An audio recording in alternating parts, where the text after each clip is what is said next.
Сәлеметсіздер. Бүгін біз электролиттік диссоциация тақырыбын өтетін боламыз. Енді электролиттік диссоциация тақырыбын өтпестен бұрын біз бұл электролиттік диссоциация теориясын енгізген ғалым ол Сванте Аррhenius болып табылады. Ол 1887 жылы осы электролиттік диссоциация теориясын ашқан. Енді электролиттік диссоциация дегеніміз не? Ол электролиттер, яғни суда ергенде немесе балқығанда олар зарядталған иондарға, яғни анионға немесе катионға ыдырауын айтамыз, иә. Олардың бұл электролиттік диссоциация процесі қайтымды процесс, яғни ол түзілген заттар қайтадан бастапқы заттарға айналуы мүмкін. Электролиттік диссоциация дәрежесі ол бізде электронға ыдыраған молекулалар саны жалпы молекулалар санына қатынас айтады. Яғни мына жерде формула берілген, оған біз қазір сабақ барысында есепте шығаратын боламыз.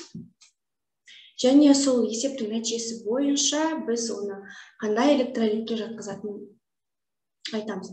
Жалпы біз электролит диссоциация деген сөзді біз молекулалардың, яғни кез келген ерітінді немесе тұзды немесе негізді алсақ, оны біз сол заттан ток алу арқылы электр тогы арқылы өткізу арқылы болатын процесс айтады. Мысалы, егер біз ас тұзын алатын болсақ, ол ас тұзын электр тогы арқылы өткізгенде бізде олар плюс зарядты катиондарға және минус зарядты аниондарға ажырап тұр, иә. Мына жерде көріп отырғанымыз натрий ол катионға айналып тұр, ал хлор бізге анионға. Ал мыс сульфаты ерітіндісі, яғни тұзда бізде ол мыс катионына және сульфат анионына айналып тұр. Қышқылдардың, сүтлердің және тұздардың сулы ерітінділерінде диссоциациялану қалай жүреді? Бізде яғни кальций гидроксиді болатын болса, бізде кальций катионы түзіледі, яғни екі зарядты, және анион біздегі мына сыртындағы OH-тағы екі еселенген екі деген ол алдына коэффициент болып, екі OH минус болып жазылады. Яғни мына жерде қандай сан болатын болса, сол оның алдына коэффициент болып келеді. Қышқылдардың, сүлтердің, тұздардың судағы ерітінділерді диссоциациялану мына жерде көрсетілген. Бұл жерде екі негізді қышқыл, сондықтан бұл екі сатыда диссоциациялану жүргізілген, иә. Бірінші сатысында сутек катионы бөлінген және гидросульфат анионы, яғни мына жерде бізде толық ыдырап кетпеген, иә, гидросульфат анионына дейін ыдыраған. Сосын ары қарай гидросульфат анионы келіп, бізде қайтадан сутек анионы мен сульфат анионы толықтай ыдырайды. Немесе оны былай жинақталған түрде осылай жазып көрсетеді. Бұл бізде екі негізді қышқыл. Егер бір негізді, мысалы, H хлор болатын болса, онда ол сутек катионы және хлор анионына айнала салады, иә. Мына жерде үш негізді, яғни бізде бұл ортофосфор қышқылы, бұл бізде үш сатыда, мына жерде ыдырайды, ол дигидрофосфат, потом гидрофосфат, потом фосфаттың өзі. Көріп отырғанда олар ары қарай уже ыдырай береді. Бірінші ортофосфат ыдыраған кезде сутек катионы мен дигидрофосфат, сосын дигидрофосфат ары қарай гидрофосфатқа айналады. Ал мына жерде фосфат, иә. Біз фосфор қышқылын қалдығын фосфат дейміз. Оның жинақталған электролит диссоциация теңдеуі ол бізде мынандай күйде жүреді, иә. Электролит диссоциация негізінен электр тогының әсерінен ерітінділердің ионға ыдырау процесін айтады, иә.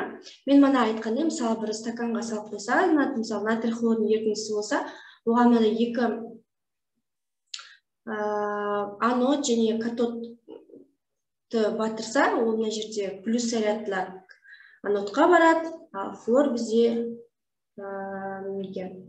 катодқа барады натрий, ал хлор бізде анодқа барады. Бізде электролит диссоциация, яғни иондарға ажыратылмайтын, иондарға, яғни ыдырамайтын заттар бар. Мен мына жерге соларды жазып көрсетейін, сендер оны мүлдем иондарға ыдыратпайсыңдар, иә. Иондарға ыдырамайды.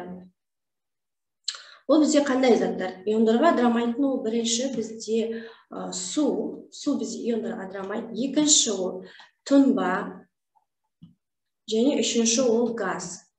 Яғни бізде тұнбай ерімейтін негіздер, мысалы барий сульфаты, ол бізде иондарға ажырамайды.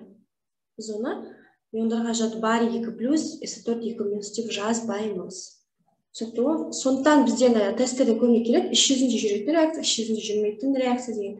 Вот осы сол мына драмайттың тұнбаның немесе газдың түзілу нәтижесінен жазылған реакциялар болып табылады. Енді осыған байланысты есептерді көрсетейін мен.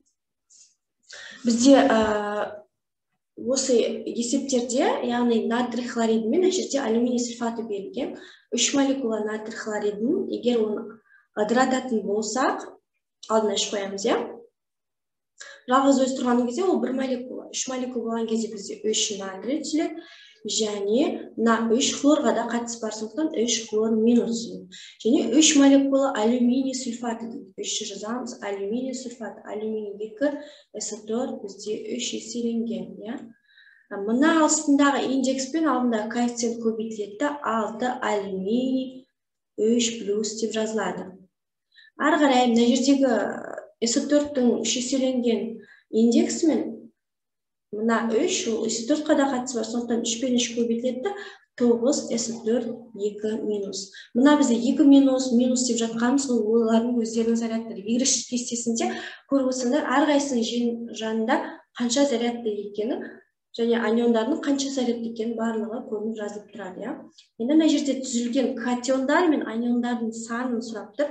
Катиондар саны бізде яғни мына жерде 3 болды, екінші реакцияда 6 болды. Яғни сонда 9 катион бар екен. Мен плюс деп жазып көрсетемін катион деген. Ал бізде аниондар саны 12- екен. Сондықтан біз екі жауапты таңдаймыз, 9 және 12 деген жауапты. Енді электролиттердің классификациясы. Біз жаңа айттық, электролиттердің біз олардың диссоциациялану дәрежесін альфа деген шамамен, альфа деген мәнмен белгілейміз. Егер альфаның формуласы үлкен n, кішкентай n бөлінген үлкен n.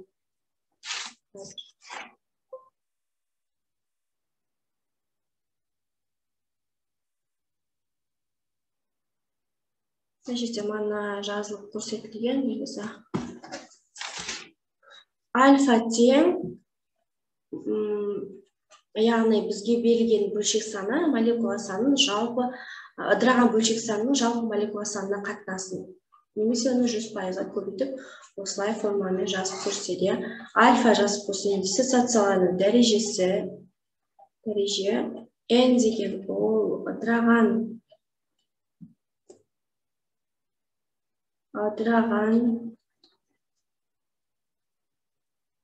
бөлшек саны,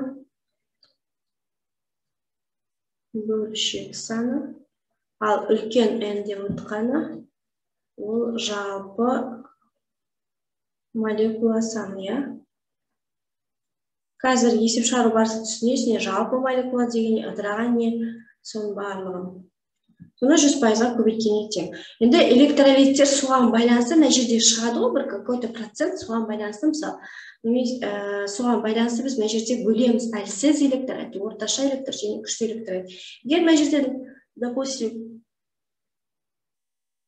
25 деген процент шығатын болса, ол бізде 3 пенен 30 арасында, ол значит орташа электролитке жатады.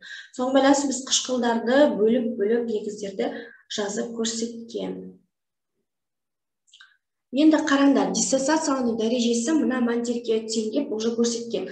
Альфаның мәні 0,3 деген, яғни 30% деген сөз ғой.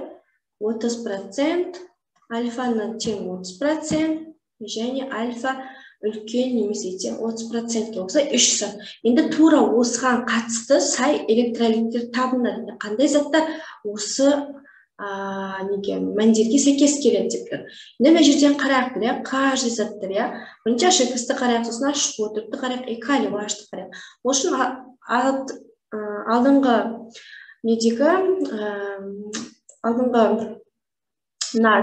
кестеден біз қараймыз HKS бізде әлсізге жатады екен, иә. Сосын бізде H4 болды, ол бізде орташаға жатады екен. Сосын не болды? Калий OH болды, иә. Калий OH бізде күштіге жатады екен. Яғни әлсіз бізде 3%-дан кіші еді, иә. Мына жерден қарайық, 3%-дан кіші ма? Мына кіші көрініп тұр, иә, осы. 0,3 30%-дан кіші ғой, 0,3 100-ге көбейтсек, ол бізде 30, яғни 30%-дан кіші болып тұр мына жерде. Кіші болатын болса, бізде осы HKS-ті таңдаймыз, иә. Одан кейін 30%-ға тең болып тұр, иә. Мына мысалы 30%-ға тең. Ол бізде орташа. Сосын күшті, калий OH бізде күштіге жатады, иә. Значит, ол 30%-дан жоғары, иә. Значит, бізде А вариант болады екен. Қалған, біз айттық оксид. Мына жерде, кстати, айтуды ұмытып, оксидтер сосын ешқашанда иондарға ыдырамайды. Менде мына жерде O2 мына қатар болмайды, себебі O2 электролитте ыдыралмайды, иә. Мына жерде де болмайды. Енді тек единственный Д мен ені тексеріп көреміз. Этил спирті, HKS4, HNO, иә. HKS4, HNO-ты қараймыз бірінші. HKS4 ол бізде күшті негіздерге жатады, иә. Бізде біріншісі күшті болып басталмау керек. Біріншісі әлсіз болып басталу керек, иә. Сондықтан бұл вариант жатпайды. Ортасындағысы орташа болу керек. Мына бізде HKS4 бізде күшті. Міне көріп тұрсыңдар ғой. Бұл вариант болмайды. Мынандай болу керек. Бірінші бізде әлсіз, потом орташа, ОК дейін, әлсіз, орташа, күшті деген сөз. Мына жерде мынау бізде бұл HKS4 күшті болып тұр ғой. Мұнда бұған сәйкес келмейді. Мына жерде де күшті. Бұл екі вариант келмейді дұрыс жауапқа. Бірінші міндетті түрде үстіне жазып аласыңдар да, мына жерде қанша екен, сосын бар, ары қарай есептеу жүргізе бересіңдер. Енді мына жерде қарап өтсеңдер, концентрациясы 3 мол литр натрий хлорид ерітіндісінің диссоциациялық дәрежесі 60% болса, 1 литр ерітіндідегі иондардың зат мөлшерін тап деп көрсетілген. Ол дегеніміз, мына натрий хлориді лабораторияға 3 мол литр етін салынып келгенде, осы лаборатория алып келген кездегі оның басына ойлады, 100% электроток арқылы өтеді деп. Бірақ оның диссоциациялану дәрежесі нәтижесінде ол жерде 60% ғана электротогынан өткізілді. Сонда енді 1 литр ерітіндіде иондардың зат мөлшерін тапты да. Ол үшін мысалы қараңдар, натрий хлор, ол егер иондарға ажырайтын болса, ол натрий катионына және хлор анионына ажырайды. Ол натрий хлор 1 моль реакцияға дейін қатысқан. Сол кезде бізде 1 моль натрий және 1 моль бізде хлор анион отырады. Яғни 1 молекула кезінде ол жерде 1 моль натрий мен 1 моль хлор анион. Екеуі почти 2 моль, 1 моль зат ыдырағанда, сонда 2 молекула зат түзіледі деген сөз. Қазір оны есеп шығару барысында бұны ескереміз. Одан бұрын біз есептің шарты бойынша берілген 3 моль литрдің диссоциациялану дәрежесі, бұны біз 3 моль литрді 100% деп қарастырамыз. Оның 60% ғана диссоциациялану өткен, яғни электротоғы өткен, енді ол қанша моль литр соны тауып аламыз. Ол бізде 3 көбейтілген 60 бөлінгенде 100, ол бізде 181,8 моль литр. Сонда натрий хлор 1,8 молі реакцияға қатысса, ол кезде 1,8 молі қатысса, онда бізде түзіледі 1,8 моль натрий және 1,8 моль хлор. Осы екеуі түзілетін болса, онда міне сол 1 литр ерітіндідегі, яғни 1 көлем деген сөз, 1 көлем кезіндегі иондардың зат болады. Ион дегеніміз ол жалпы катион мен анионның қосындысы, плюс заряд пен минус зарядтың қосындысы. Яғни мына жерде 1,8 натрий қосылыпты, жалпы ионның санын білу үшін 1,8 моль натрий катионы және 1,8 моль хлор анионы. Осы екеуін қоссақ, 3/6 моль шығады. Себебі бізде жалпы иондардың зат мөлшері. Егер бізде бір затты айтатын болса, немесе катионның зат мөлшері, немесе анионның зат мөлшері деп айтатын болса, у нас 1/8-ді белгілейтін едік. Бұл жерде енді 3/6 моль деп белгілейміз. Енді келесі есепте, егер фосфор қышқылының 4 мол литр ерітіндісінің диссоциациялану дәрежесі 40% болса, дейді, ерітіндіде сутек ионының зат мөлшері. Мен мына жерде бұл сіздерге берілген тапсырма, тура мен қазір алдыңғы есептегідей сіздерге көрсететін боламын. Формуласын H3PO4-ның диссоциациялану дәрежесі 3H+, және PO4 3-. Дәл алдыңғы есептегідей шығарасыңдар, бірақ бұл жерде сутек ионның ғана зат мөлшері қанша екенін табасыңдар. Жалпы ионның зат мөлшері бұл жерде тауып керек емес. Одан кейін мына жерде тағы келесі тапсырма, ол темір хлоридінің ерітіндісі, 2 мол литр деп тұр, диссоциациялану дәрежесі 40% болса, иондардың зат мөлшері, жалпы иондардың зат мөлшерін сұрап тұр. Бұл да тура манағы есеп сияқты 3+, 3 хлор минус. Осы екі тапсырма сендерге берілген үй жұмысы ретінде тапсырма болады, жалпы несін табу, иондардың зат мөлшерін табу керек. Бұл жерде концентрациясы міне көрсетіліп тұр. Енді мына жерде магний сульфатының концентрациясы 0,1 моль ерітіндідегі магний ионның массасы берілген. Енді осы заттың диссоциациялану дәрежесін біз табу керекпіз. Бұл енді кішкене өзгеше, сонда мен қазір оны сендерге шығарып көрсетемін. Реакциясын жасаймыз. Магний сульфатының магний S4, оны иондарға ажырату, яғни магний 2 катионына ажырайды, және S4-тің 2 анионына ажырайды. Енді мына жерде есептің шарты бойынша бізде оның концентрациясы берілген. Біз концентрацияның формуланы білеміз. С тең N бөлінген В. Бұл жерде көлем берілмеген, сондықтан оны 1 литр деп қарастырамыз. Когда көлем берілмеген кезде, біз оны 1 литр деп аламыз. Сол кезде 0,1 моль литрді қайтадан бірге бөлетін болсақ, онда ол 0,1 моль литрдің өзі шығады, 1 литрге бөлсек. Яғни 0,1 үлкен М деп жазсақ та болады. Енді мына жерде магний, осы жерде магний катионның массасы берілген. Енді мына жерде осы заттың, яғни қанша процент электр тоғын өткізді ғой, диссоциациялану дәрежесі. Қанша процент осы лабораторияда келген магний сульфатының концентрациясының ішінен магний ионы қанша процент электр тоғын өткізе алды деген. Енді мына масса бойынша біз оның массасын, яғни қанша магний сульфаты қатысқанын біле аламыз. Ол үшін біз міндетті түрде, мына жерде біз 0,1 концентрациясын тауып алдық қой, осы бойынша оның массасын тауып алады. Масса тең дегеніміз, ол зат мөлшерін үлкен молярлық масса көбейткенге тең.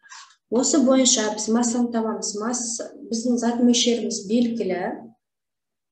Бізде 0,1 моль, оның концентрациясы 0,1 моль. Себебі мына жерде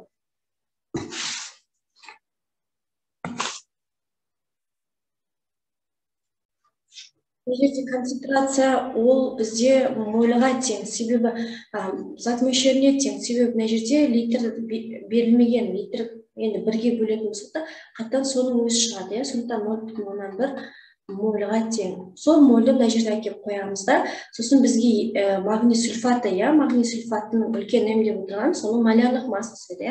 Енді молярлық массасын табайық магний сульфаты. Ол бізде 24 қосу 32 қосу 64. Қаншаға тең болады екен?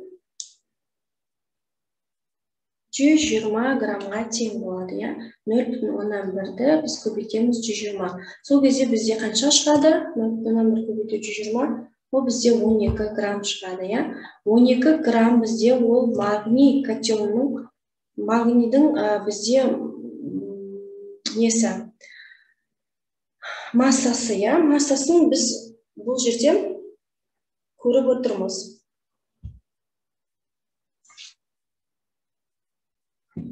Енді мына жерде 12 грамм жалпы біз біліп алдық магнийдің қанша масса екен. Одан бұрын біз мына есептің шарты бойынша 0,228 грамм берілгенді пропорция бойынша тауып алайық, иә, магний сульфатын таба аламыз ғой біз магний ион алмай тұрып, оның бастапқыда магний сульфатының массасын тауып алдық. Ол үшін 0,228 x дейміз да, мынаның массасы бізде белгілі, ол 120-ға тең, ал мынау бізде магнийдің өзі 24-ге тең, осы жерден 0,228-ті 120-ға көбейтіп 24-ге бөлетін болсақ, ол бізде 24 пен 120 қысқарады, мынау 5 болады. Сонда 0,28-ті 25-ге көбейтсек, ол бізде қаншаға тең болады?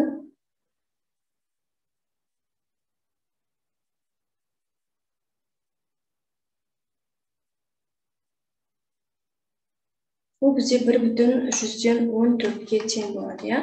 Енді біз білеміз альфа, иә, диссоциациялық дәрежесін табу керек болады тұқымадан бері. Ол бізде кішкентай n-нің үлкен n-ге қатынасы, иә. Біз кішкентай n-ді білеміз, ол бізде ыдыраған бөлшек саны, яғни 1,14. Я, оны енді мына жерде жалпы біз массасын білеміз, оны 12 грамм екен. Жалпы 12-ге бөлеміз. Мына жерде негізі 100% көбейтеміз, егер процентпен берілетін болса, мына жерде процентпен берілмеген, сондықтан тіке өзін бөле береміз. 1,14-ті бөлеміз 12-ге. Сол кезде 0,095 шығады.